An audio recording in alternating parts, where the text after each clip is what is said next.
All across the upper Midwest, scams are being reported in pretty high numbers to local and state officials. Parker Brown took a deeper look into scams causing concern, and he brings us our top story here tonight. Hello, Parker. Hey, Brian. In Iowa, Minnesota, and South Dakota, reports of scams claiming to be the DMV have been making the rounds. Examples of texts, emails, and calls are well documented, and local and state agencies are taking to social media to warn the public. On Wednesday, both the Iowa Department of Transportation and Minnesota Department of Public Safety rang the alarm bell about similar scams. These texts have been used to claim the recipient violated the law and a fine must be paid. Minnesota Deputy Director of Driver and Vehicle Services, Carrie Buckholz, says DVS will never send a text asking for money. This is a scary message that people are receiving. It's, threatening their driving privileges and fines. DVS would never send out a communication like that.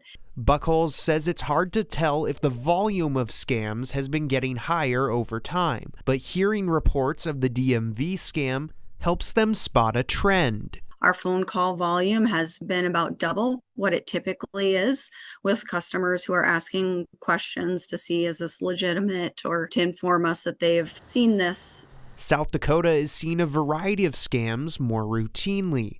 Just this week, a California man was sentenced to prison for an internet scam targeting a Lawrence County couple. In Brookings and Lincoln counties, scams are impersonating law enforcement, like this phone call from Brookings County. If you can please return my call today of the urgent matter at 605. In a statement to Dakota News Now, South Dakota Attorney General Marty Jackley said in part, the South Dakota Consumer Protection Division in 2024 received 68,000 calls or complaints from consumers regarding scams and other suspicious contacts. All scams prey on people and their trust in organizations like government agencies and law enforcement. Never provide a payment by telephone or internet, and first check with the agency.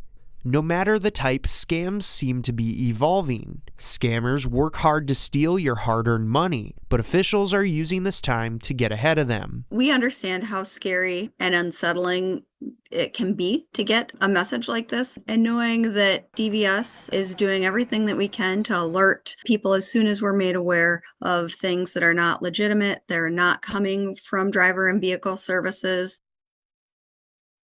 Now, overall, officials say to be skeptical if you receive a message from an official asking for immediate action, to call their office and to see if it's legitimate, and to never give out your information or click any links. You can find some tips from South Dakota Consumer Protection Division and ways to report in South Dakota, Minnesota, or Iowa on this story at dakotanewsnow.com when that becomes available. Brian? Parker Brown, thank you.